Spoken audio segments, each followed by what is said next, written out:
All right, everybody, welcome to the new little studio here. I'm sure you recognize this.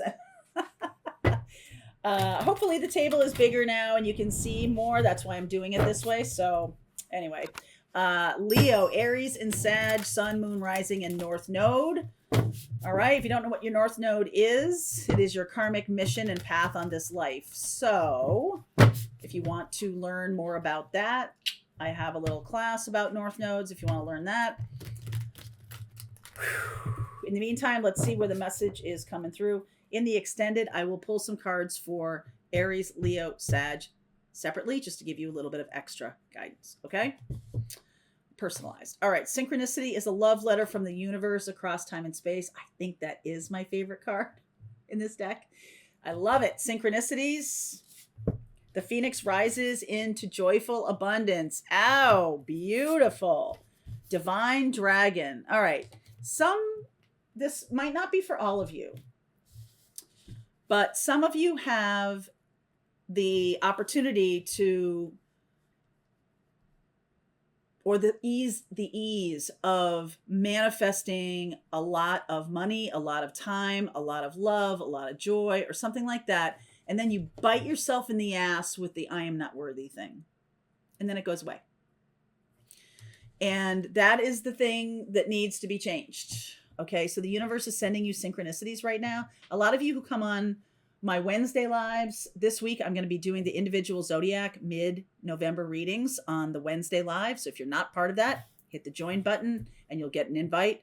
A lot of you are in that space of manifesting and then it falls off, or a lack of self-worth. You're not really connecting these two things, not really seeing how this might work. And in those Thursday lives and Wednesday lives, especially Thursday, I do get a lot of questions about, how do I know what this means? What is the universe trying to say to me? Why is the universe reaching out? Like, you know what a sync is. Like when you hear, you go and hear someone speak and they talked about Teresa of Avila, and then you're listening to a video in the middle of the night, the person mentions Teresa of Avila. These are the synchron. And then the next day you see a book that's Teresa of Avila. Hello, Spirit's trying to talk to you. Right? So what's going to be happening this week is Spirit is going to try to talk to you about what you're doing to sabotage your own success. How are you doing that? And if you've had that, then that's definitely for you. For others of you, some of you are finally overcoming a situation or a setback. Some of you are finally going to overcome that because of your self-worth, because you've finally gotten to the place of like, you know what? Stuff comes in and I get this worry that I'm not worthy and waiting for the other shoe to drop and things like that. You're finally going to overcome this. Okay. That is a really challenging experience, to feel that I don't deserve it. I'm not worthy. What have I done to deserve this? Or I'm going to, especially some of you who have a family belief system that says love doesn't last, or happiness doesn't last, or when good things don't last, love doesn't stay. All right. Some of you have those belief systems. That's getting in the way of your abundance. It's trying to come in. But if you believe it doesn't stay, then it doesn't stay. All right, so let's see where we go here. Like I said, sorry, I'm going to make that little announcement again. Wednesday at the 1 o'clock live, I'm going to be doing the mid-month November readings, okay? Okay. Page of Swords underneath, 6 of Cups, Hierophant. Wow, okay, so we're getting a little bit of a past life soulmate coming in, a person or a life partner in this life coming back. 4 of Cups, not so sure about it. Sun. Okay, wow, this is interesting. Queen of Swords. You might want to, if you have a little bit of air in you, but I did see a lot of fire energy. I saw Aries and Sag, and now I see Leo here. And I also saw Taurus. You might want to watch the air sign reading because it was a very similar story of someone coming back around. And for some of you, this could have been an issue of commitment, not wanting to make a commitment, or having a person who's afraid of commitment. Some of you even could be married to a person who's afraid of commitment. You know what that looks like? They're constantly with one foot out the door. That's what it feels like. Some of you could feel that way. Like you get into commitment, and then after a certain amount of time, if I have a low self-esteem or low self-worth, I'm thinking, oh, this person's going to find me boring. I got to get out before they figure out I'm a failure, or I figure out I'm a fraud, right? Like the fraud syndrome, which you're not, of course. But you might be afraid of someone really seeing the real you. And so it's like a hit it and quit it, or a short-term romance. No romance goes over 18 months or something like that. All right.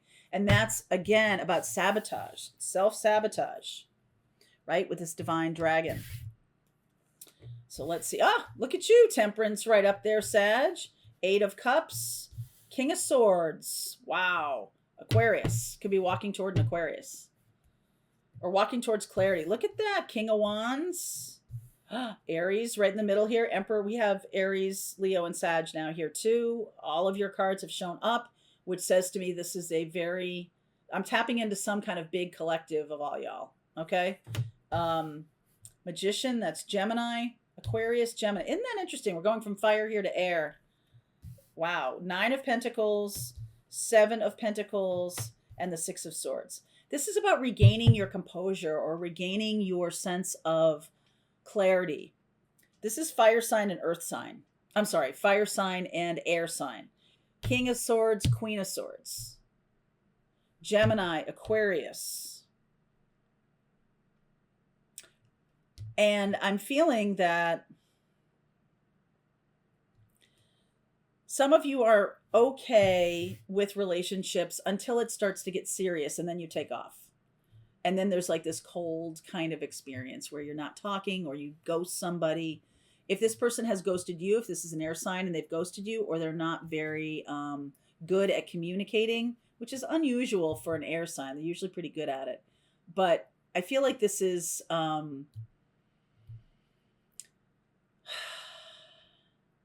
what is going to be okay for you in a relationship? What's going to be okay to have it not trigger your fear?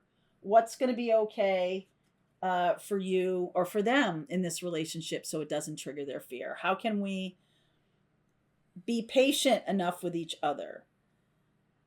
Because I do feel like there's a possibility of a life partnership here, and it might take until March. Okay, so this is usually a weekend or weekly reading, but this seems bigger to me. It feels like it's going to take some time. All right, so you might be all in when someone first shows up in your life. And then if there's any kind of like person's running over your boundaries, or the person is being stubborn, or the person is right with the 4 of Cups here, or the person is being cold or something like that, this is another storyline that's coming through. Wow, there's a lot here. You might attract people who are either cold or controlling or narcissistic, or some kind of thing that is a barrier between you and true intimacy. And you might have spent a lot of time blaming other people, no disparagement. Hey, we're all part of this club, right? Like if a thing doesn't go off the way we want it to go off, then, hey, it wasn't meant to be, which is probably true. But this feels like in the past there has been some choosing of partners that are not going to go deep with you, not going to go spiritually deep with you, not going to go the long distance with you. And if you've had a lot of relationships that only last 18 months, or you have continually had partners that can't go the distance, or that are afraid of commitment or something like that, this feels like it's getting ironed out. And I feel like it's getting ironed out because of communication. The Gemini energy of Magician, we have the King of Swords. Interesting to me that, Aries, your ruler, Mars, is in retrograde in Gemini.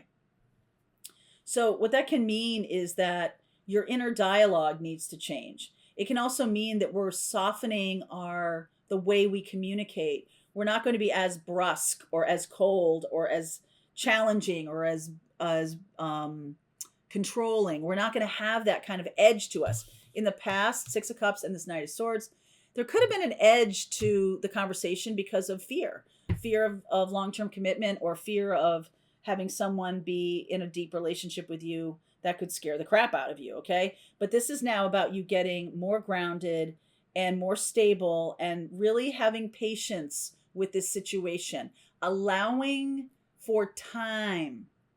Okay. Allowing for time. If there is a feeling of, if you have been somebody who's been in relationships and you love the beginning of the relationship when everybody's new and everything is sparkly and shiny and you talk all night and all of these things, but then once they see you under stress, or they see you with a problem, or a chronic issue is like coming to the surface, and they don't want to show themselves. They're not interested in showing themselves. If that's been a pattern with you, I think this pattern can be fixed right now. With Mars in retrograde and Jupiter is Sagittarius ruler going direct pretty soon. I'm going to put a card right here. You can go check out that reading I did on Monday morning, or this morning, about Jupiter going direct. It's going direct on November 23rd, next week, right before Thanksgiving. And that to me is a very powerful energy, especially for you Saggies, because it's going to open you up again. Some of you may have just shut down relationships altogether. Okay. But the Six of Swords means we're going on to a new chapter. The air sign reading was also about a new chapter, so you might want to take a look at that. Okay. All right. I'm going to continue on. Aries, Leo, Sag, I will give you some individual guidance. And then I'm going to look at air signs and Taurus. Taurus is over here. Okay. Air signs and Taurus. So Gemini, Libra, Aquarius, and Taurus. All right. If this is your reading, there's a link below if you want to continue on with me. I'll see you over there. All right. I hope you enjoyed that video. If it was helpful to you, please consider liking this video and sharing it with anybody who might have a need for similar kind of information. And if you like this video, check out these videos.